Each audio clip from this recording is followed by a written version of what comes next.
Assalamualaikum warahmatullahi wabarakatuh. Bismillah, alhamdulillah. Semoga kita senantiasa dalam lindungan Allah Subhanahu wa Ta'ala, serta dipermudah urusannya dalam menuntut ilmu.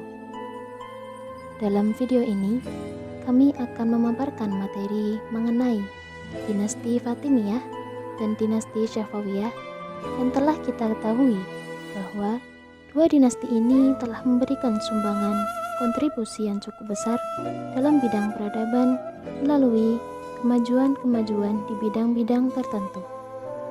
Karenanya, izinkanlah kami atas nama kelompok 3 program studi manajemen dakwah kelas A yang beranggotakan 1. Muhammad Rafi Aunillah, 2. Fitri Nurdiana, 3.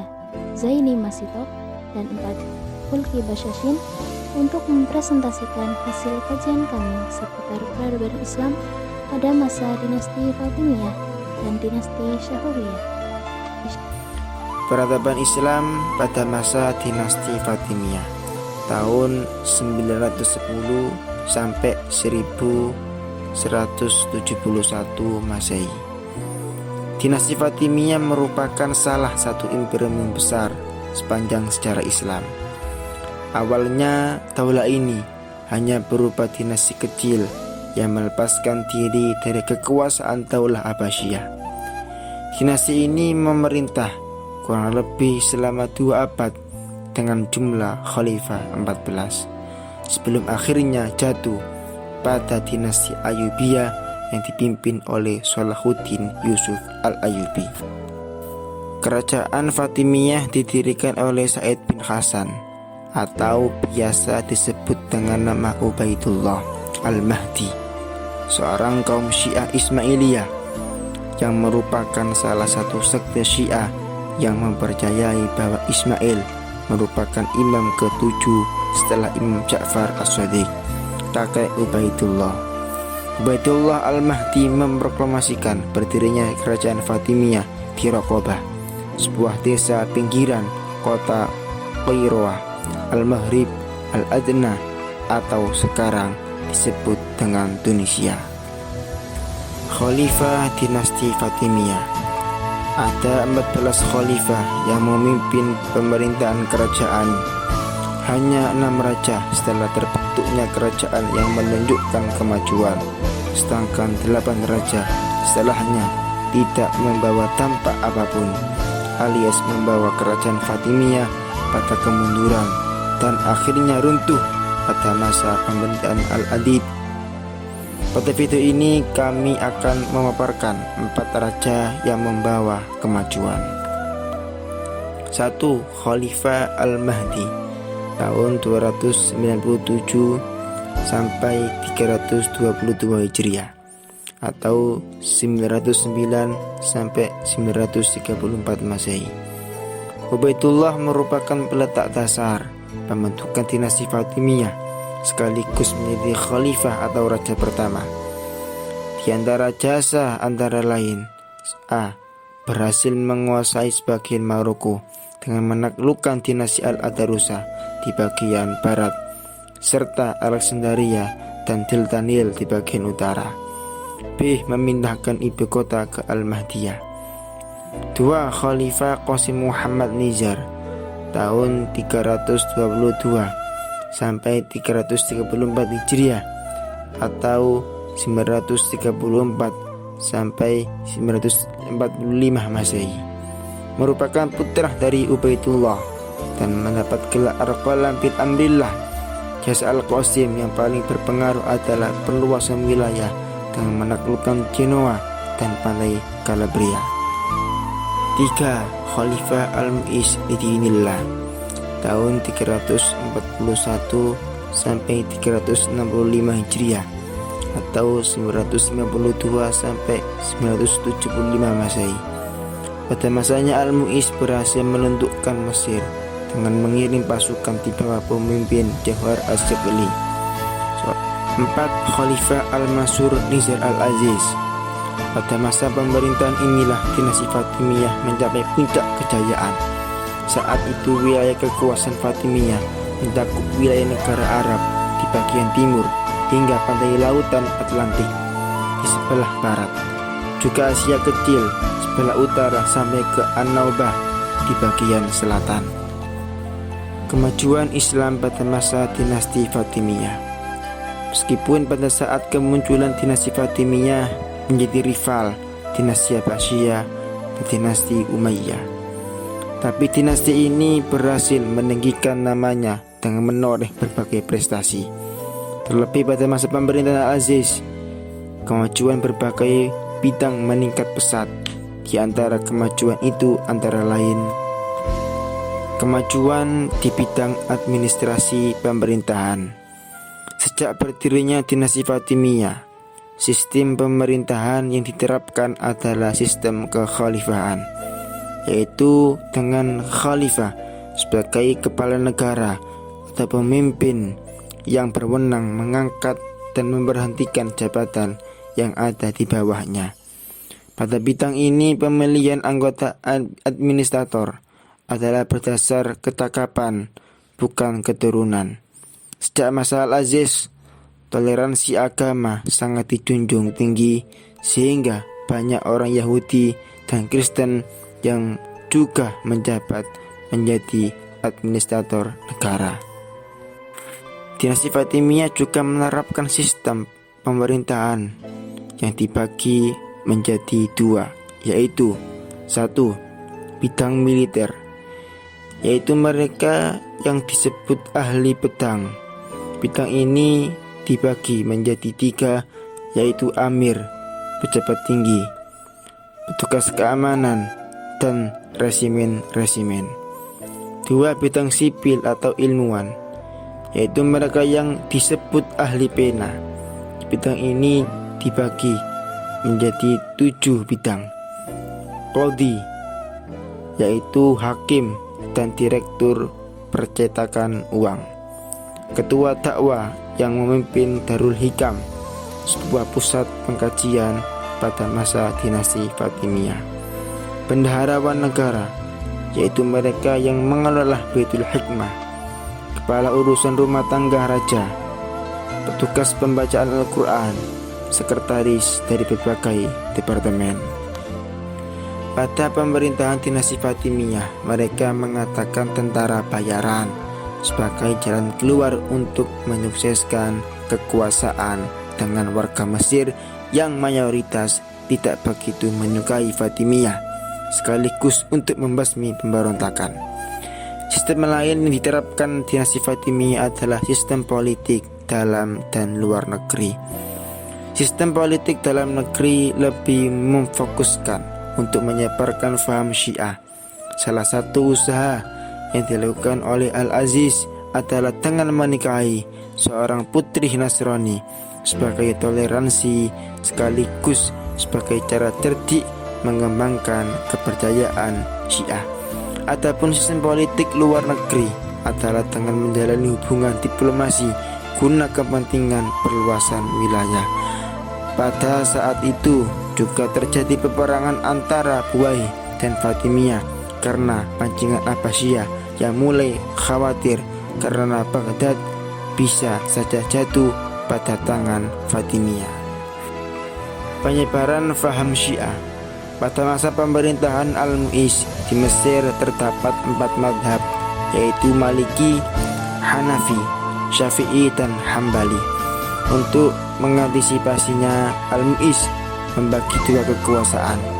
Hakim pada saat itu dengan Syiah diberi hak-hak khusus sekaligus jabatan tinggi, sedangkan Sunni tetap menjabat tapi berada di bawah Syiah.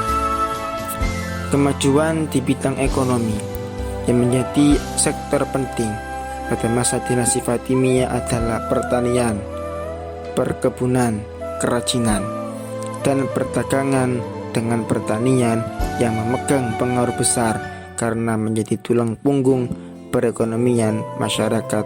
Sedangkan sumber pendapatan negara sendiri berasal dari al-kharaj, yaitu pajak tanpa pertanian, al-iqda, pajak tanpa produktif, al-jizyah, pajak yang dipungut ari al-azimah, zakat al-mukhus, yaitu pajak barang perniagaan. Al-ahbas, wakaf anggota masyarakat. Al-mawaris, al-hasyriyah, harta dari orang yang wafat tanpa ahli waris. Al-amwal, al-masudroh, yaitu harta benda yang berasal dari denda. Pengaturan sistem perekonomian yang bagus itulah yang membuat dinasti Fatimiyah semakin berkembang pesat. Pembinaan dan pengembangan ilmu. Kemajuan pada bidang ini dapat dilihat dari beberapa faktor. A. Ilmuwan dan ulama banyak yang populer pada zamannya. Di antara ilmuwan dan ulama tersebut adalah Muhammad At-Tamimi, seorang ahli fisika dan kedokteran.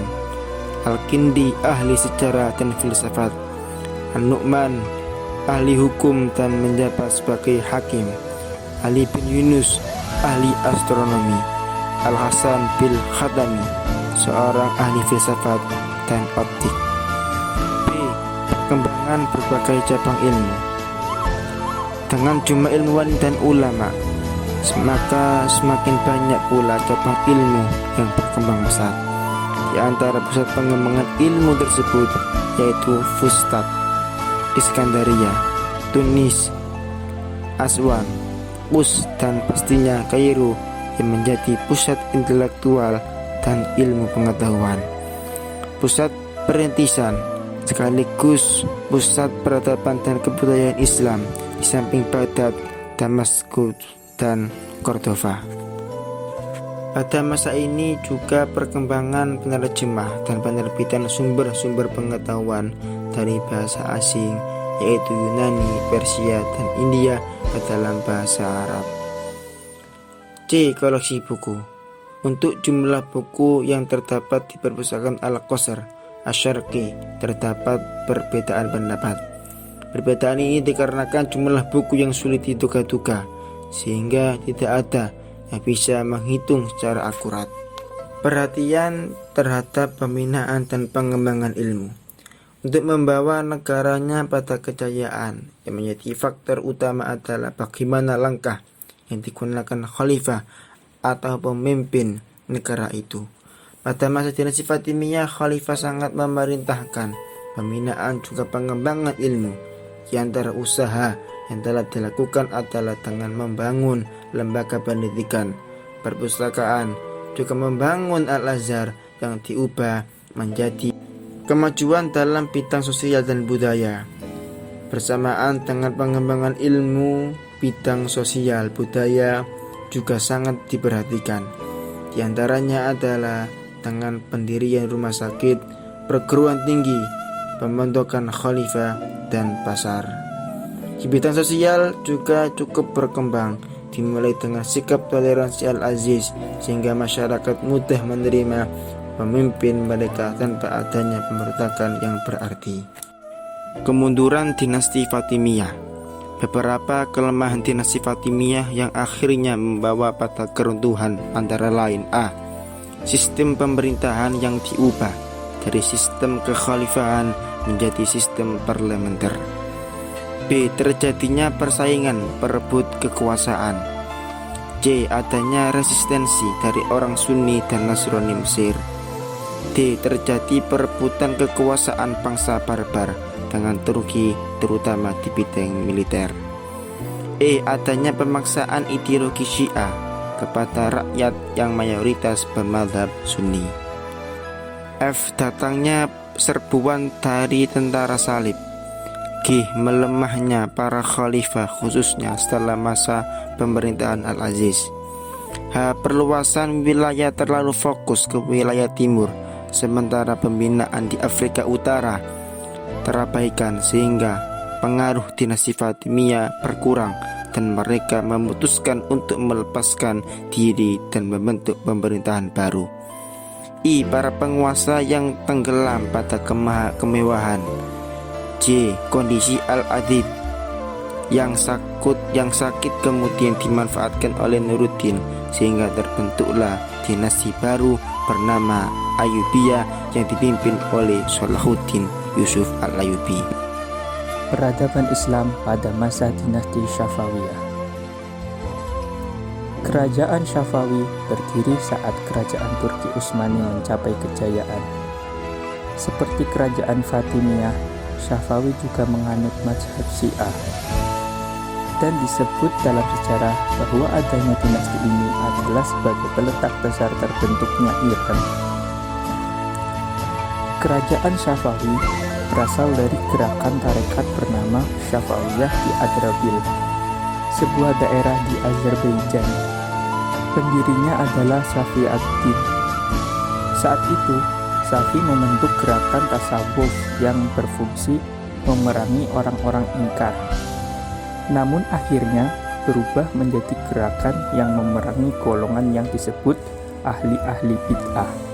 Karena kepercayaan pengikutnya yang semakin besar, maka mereka berniat membentuk sistem politik. Sistem ini baru terlihat pada masa Junaid yang bekerja sama dengan Uzun Hasan. Junaid juga dijadikan menantu olehnya. Segala usaha terus dilakukan oleh beberapa keturunan. Barulah pada masa Ismail, mereka berhasil mengalahkan pasukan Ak-Koyunku yang menjadi masalah sebelumnya. Dengan kemenangan Ismail, kekuasaan mereka semakin luas dan menjadikan Ismail sebagai raja pertama dengan kerajaan bernama Syafawi. Berikut perkembangan pada masa dinasti Syafawi. 1. Kondisi politik sosial. Kemajuan dinasti Syafawi baru terlihat pada masa kelima, yaitu Abbas I. Langkah-langkah yang diambil untuk memajukan bidang politik sosial kala itu adalah A. Pembenahan administrasi dengan cara pengaturan dan pengontrolan dari pusat. B. Pemindahan ibu kota ke Isfahan. C. Menghilangkan dominasi pasukan Kisilbas atas kerajaan Syafawi dengan membentuk pasukan baru. D. Mengadakan perjanjian dengan Turki Utsmani. E. Adanya perjanjian untuk tidak menghina 3 khalifah pada khutbah Jumat. Pada masa Abbas I, dilakukan perluasan wilayah dan berhasil menaklukkan Tarbis, Sirwan, Baghdad, Nahtsifan, Ervan, Ganja, Tiflis, dan Kepulauan Hurmuz. 2. Kondisi keagamaan. Untuk meningkatkan kepercayaan masyarakat, Raja Abbas I sangat menanamkan sikap toleransi. 3. Kondisi ekonomi. Dengan ditaklukannya Kepulauan Hurmuz, sebuah pelabuhan bernama Gurmun yang kemudian diubah menjadi Bandar Abbas, menjadi faktor besar kemajuan perekonomian kerajaan Syafawiyah. Bandar ini dijadikan jalur perdagangan laut yang mempertemukan pedagang dari timur dan barat. Sebuah pelabuhan yang sebelumnya selalu menjadi perebutan Belanda, Inggris, dan Perancis itu akhirnya berhasil dikuasai penuh oleh Syafawi. Selain sektor perdagangan, pertanian juga mendukung berkembangnya perekonomian. Namun pada masa Syafi'i Mirza, terjadi penurunan setelah jaya pada masa Abbas I. 4. Kondisi bidang ilmu pengetahuan. Di antara ilmuwan dan ulama yang turut mengembangkan ilmu pengetahuan pada masa dinasti Syafawi antara lain Bahaddin Asy-Syahrazi, Muhammad Bakir Ibnu Muhammad, seorang ahli filsafat dan ilmu pasti. Baharuddin, seorang ulama yang juga ahli di bidang kebudayaan. Sadaruddin Asy-Syafi'i, seorang ulama dan ahli filsafat ketuhanan. 5. Bidang pembangunan fisik dan seni. Pada masa Abbas I, pembangunan berbagai fasilitas negara seperti kawasan ibu kota, masjid, rumah sakit, sekolah, jembatan raksasa, dan istana Sihilrun dirombak menjadi sangat mewah dan indah. Berbagai unsur seni seperti keramik, kerajinan tangan, karpet, permadani, pakaian dan tenun, mode, hingga tembikar mewarnai penampakan dinasti Syafawi pada saat itu. Berikut ini adalah jajaran khalifah pada masa dinasti Syafawiyah. Yang pertama yaitu Syafi ad-Din yang mencetuskan pendirian tarekat Syafawiyah. Yang kedua, Syadar ad-Din. Yang ketiga, Khawaja Ali. Yang keempat, Ibrahim. Yang kelima, Junaid. Yang pada masa ini dinasti Syafawiyah masuk pada dunia politik. Yang keenam, Haidar. Yang ketujuh, Ali. 8. Ismail I yang secara resmi menjadi penguasa pertama di kerajaan Syafawiyah. Dilanjutkan dengan Tahmas I, Ismail II, Muhammad Khulaban, Abbas I, Safi Mirza, Abbas II, Sulaiman, Husain, Tahmas II, dan yang terakhir yaitu Abbas III. Kemunduran dinasti Syafawi. Sepeninggal Raja Abbas I sebagai khalifah kelima, 6 raja setelahnya tidak membawa dinasti Syafawi pada kemajuan. Di antara sebab kemunduran yang akhirnya membawa pada kehancuran dinasti Syafawi antara lain: A. Ketidakcakapan para pemimpin, dekadensi moral yang melanda pemimpinnya. B. Gagalnya kebijakan pemusatan pemerintahan dan perekonomian. C. Melemahnya sistem pemerintahan serta keamanan. D. Adanya konflik berkepanjangan dengan kerajaan Turki. E. Terjadinya konflik intern dan perebutan kekuasaan di kalangan keluarga istana. Demikian yang dapat kami sampaikan. Semoga tutur ini bisa menambah wawasan kita, terkhusus mengenai peradaban Islam pada masa dinasti Fatimiyah dan dinasti Syafawiyah. Terima kasih atas perhatiannya, dan kami juga minta maaf atas segala kekurangan yang ada. Wassalamualaikum warahmatullahi wabarakatuh.